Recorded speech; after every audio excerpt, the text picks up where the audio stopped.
আমরা husband wife, আমরা যা ইচ্ছে তা বলবো, তোর সমস্যা কোথায়? এই ফকিনির বাচ্চা, তোর কতবার ষষ্ঠী আমার ওয়াইফের গায়ে হাত তুলি কেন? এটা যদি তোর ওয়াইফ হয় তাহলে আমি কে? তুমি এখানে কি করতেছ আঞ্জুমান?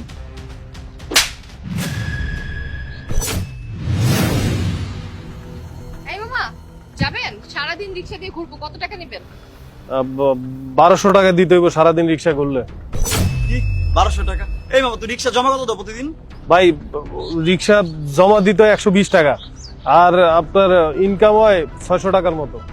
তুমি 120 টাকা যদি জমা দাও, তুমি আমার কাছে 1200 টাকা কেমনে চলে যাও?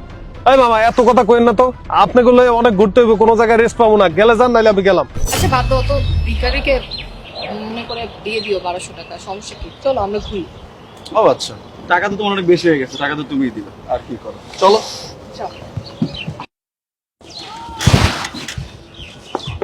এই মামা যাও। আজকে ওয়েদারটা অনেক সুন্দর না? হ্যাঁ, ওয়েদারটা অনেক সুন্দর, আর তাছাড়া আজকে রোদও নেই। হ্যাঁ ঠিকই বলছো, ওয়েদারটা না অনেক রোমান্টিক। ভালোই লাগছে তোমার সাথে বের হয়ে। আমারও ভালো লাগতেছে, কিন্তু জানো বাবু, আমার একটু প্রবলেম হয়েছে, আমার কিছু টাকা লাগবে। আসলে তুমি তো জানো আমার চাকরি নেই, আর বাসা থেকে বারবার টাকার কথা শুনতে শুনতে খুব বিরক্ত হয়ে গেছে। আমাকে 20-30 হাজার টাকা দিও তো, কয়েকদিনের জন্য জাস্ট। 20-30 হাজার? এটা তো কোনো ব্যাপার না, আমি ওটা তোমাকে দিয়ে দেবো। আমি জানি তোমার কাছে এটা কোনো ব্যাপার না, আর কি বলতে একটু আনইজি লাগে তো, কারণ কয়েকদিন আগে তো তুমি আমাকে টাকা দিলা। আচ্ছা বাই দ্য ওয়ে, তুমি তো আমাকে 2 লক্ষ টাকা দিয়েছিলে বাইক কেনার জন্য, কিন্তু আমি তো R15 ছাড়া কিনবো না। আর ওটা যে লেটেস্ট মডেল আছে সেটার দাম তো 6 লক্ষ টাকার মতো, আর বাকি 4 লক্ষ টাকা তুমি আমাকে দিবে না? দিব মানে এখন একটু ঝামেলার মধ্যে আছি, মানে আমার হাজবেন্ড না ইদানিং আমাকে একটু সন্দেহ করতেছে, কারণ আমি তো অনেক টাকা খরচ করতেছি। ও আমাকে জিজ্ঞাসা করে যে আমি এতগুলো টাকা কোথায় ওয়েস্ট করতেছি। আমি তোকে বলতে পারতেছি না যে আমি কোথায় খরচ করতেছি, কারণ একটা মেয়ে তো শপিং করলে এত টাকা খরচ হওয়ার কথা না, তাই না? তোমাকে 2 লাখ টাকা দিলাম, তারপর হচ্ছে আমরা ঘোরাফেরা করলাম, সব মিলে তো আমরা প্রায় 7-8 লাখ টাকা খরচ করে ফেলছি। এখন যদি তোমাকে নতুন করে আবার টাকা দেই, মানে একটু হিমশিম খেয়ে যাব, যার কারণে একটু তোমাকে লেট করে টাকাটা দিচ্ছি। তুমি কোনো টেনশন করো না, আমি তোমাকে টাকাটা দিয়ে দিব। আচ্ছা ঠিক আছে, সেটার কথা হলে বাদই দিলাম, কিন্তু তুমি না বলছিলে যে আমার নামে একটা ফ্ল্যাট কিনে দিবা? ওই তোমার হাজবেন্ড যে ফ্ল্যাটটা কিনবে সেটা আমার নামে করে দিবা, তো ওটা তো কোনো খবরই না, অলরেডি 2-3 মাস তো চলে গেল। ফ্ল্যাট, হ্যাঁ ফ্ল্যাট তো কিনে দিবই। আমি আমার হাজবেন্ডকে বলছি যে আমার নতুন একটা ফ্ল্যাট লাগবে। ও আমাকে বলছে এটা কোনো ব্যাপার না, আমি তোমাকে ফ্ল্যাট কিনে দেবো। ও বলছে যে নতুন জায়গায় একটা ফ্ল্যাট বুকিংও দিয়ে দিবে, ওই যে লেক সিটি আছে না, লেক সিটিতে। তুমি কোনো চিন্তা করো না, তোমার ফ্ল্যাট হয়ে যাবে। আচ্ছা ঠিক আছে, আসলে এরকম বাইরে লুকে লুকে দেখা করতে ভালো লাগে, নিজস্ব একটা ফ্ল্যাট থাকলে আমরা তো ডেইলি ডেট করতে পারতাম, বুঝতেছো? আচ্ছা বাই দ্য ওয়ে, যাই হোক, আজকে ওয়েদারটা যেহেতু ভালো, আমরা একটা কাজ করি, আমরা একটা হোটেল আছে না, আমরা আজকে ওই হোটেলটা যাই। সিরিয়াসলি? কোন হোটেল? ওই যে মেহেদিমুন? হ্যাঁ, মেহেদিমুন প্যালেস। ওকে। মামা, বাম পাশে যে হোটেলটা আছে, হোটেলের সামনে রেখো। এই নামেন, নামেন, আপনারা নামেন।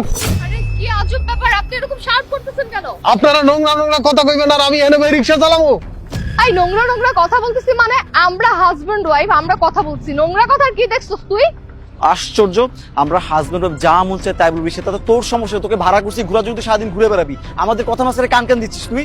আপনাকে ওই নোংরা কথা হই না, আমি রিক্সা চালাইতে পারবো না। আমরা হাজবেন্ড ওয়াইফ, আমরা যা ইচ্ছে তা বলবো, তোর সমস্যা কোথায়? এই ফকিনির বাচ্চা, তোর কতবার ষষ্ঠী আমার ওয়াইফের গায়ে হাত তুলি কেন? এই বেটা, এই এটা যদি তোর ওয়াইফ হয় তাহলে আমি কে?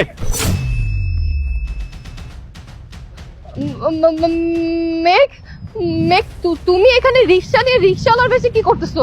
এই চুপ! আর একটা কথা বলবি না। তুই কি মনে করছিস আমি বিদেশ থেকে কষ্ট করে পরিশ্রম করে টাকা পাঠাবো, আর সেই টাকা তুই খাবি আর আমার নিয়ে মজা নিবি, আর আমি এটা সহ্য করবো, তাই না? মেঘ দেখো, তুমি তো ঠান্ডা হও প্লিজ। তুমি যা ভাবতেছো ভুল ভাবতেছো।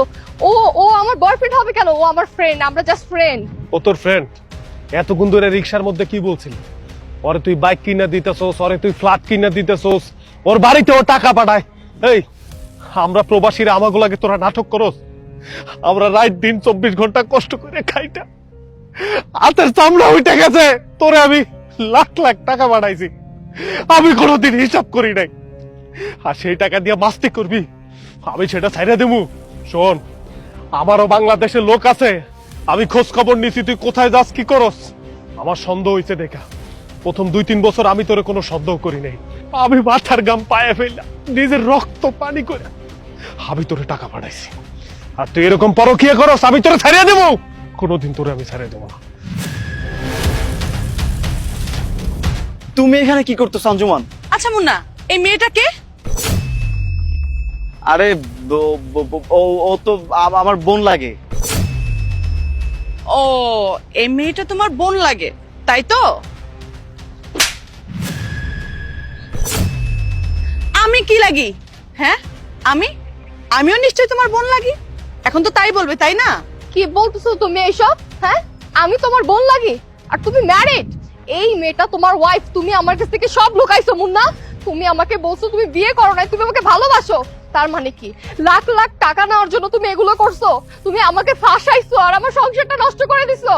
হ্যাঁ মিথ্যা বলছি তো কি হয়েছে? তুমিও তো অন্য কারো ওয়াইফ, তাই না? তো সমস্যা কোথায়? আমার তো ওয়াইফ থাকতেই পারে। তুমি যে তোমার হাজবেন্ড রেখে আমার সাথে প্রেম করতে পারতো, তা আমি আমার ওয়াইফ রেখে তোমার সাথে প্রেম করতে পারবো না? তো এতে সমস্যা কোথায় বলো? এই থাম, তোকে নাটক বন্ধ কর। শোন, তোরে আমি একটা কথা কইতেছি। আমি তো জানি তোর কাছে আমার দেওয়া কিছু টাকা পয়সা ছাড়া আর কিছু নাই। আর তুই কি মনে করছিস এই যে ফ্ল্যাট বুকিং দিছিস, এই ফ্ল্যাট বুকিং এর টাকা আমি নিজে ওইখান থেকে শোধ করে নিব। আর তুই তো রাস্তায় ভিক্ষা করবি, এই কারণে তোরে আমি রিক্সাটা দিয়ে গেলাম। বিদেশ থেকে আইসে এই রিক্সাটা কিনছিলাম শুধু তোরে হাতে নাতে ধরার জন্য।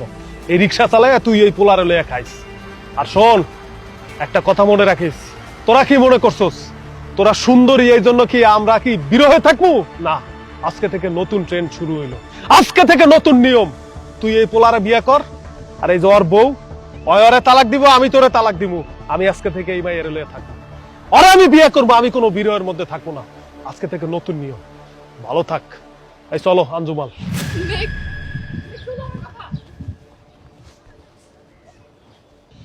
মুন্না, আমার তো সব শেষ হয়ে গেল, আমার তো সংসারটা ভেঙে গেল।